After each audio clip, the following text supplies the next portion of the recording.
દાંતા તાલુકામાં સ્થાનિક સ્વરાજ્યની ચૂંટણીની મતગણતરી દરમિયાન એક અત્યંત શરમજનક ઘટના સામે આવી છે. મતગણતરી કેન્દ્રની બિલકુલ નજીક વન્યજીવ સંરક્ષણ અધિનિયમ હેઠળ સંરક્ષિત એવા ચંદનઘો એટલે કે મોનિટર લિઝર્ડની લાકડીઓ અને પથ્થરો મારીને કરપીણ હત્યા કરવામાં આવી છે.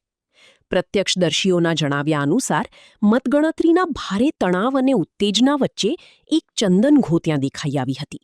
તેને સુરક્ષિત રીતે ખસેડવાને બદલે ત્યાં હાજર કેટલાક લોકોએ કાયદાનો જરા પણ ડર રાખ્યા વિના પથ્થરમારો કરી અને લાકડીઓ ફટકારીને તે નિર્દોષ જીવની મોતને ઘાટ ઉતારી દીધો હતો.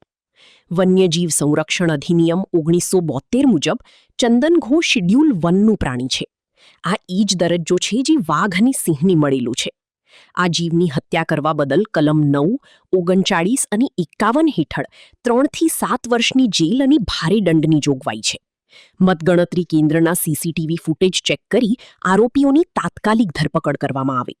48 કલાકમાં ગુનેગારો સામે એફઆઈઆર નોંધી કાર્યવાહી નહીં થાય તો દાંતા રેન્જ ફોરેસ્ટ ઓફિસનો ઘેરાવ કરવાની ચીમકી આપવામાં આવી છે.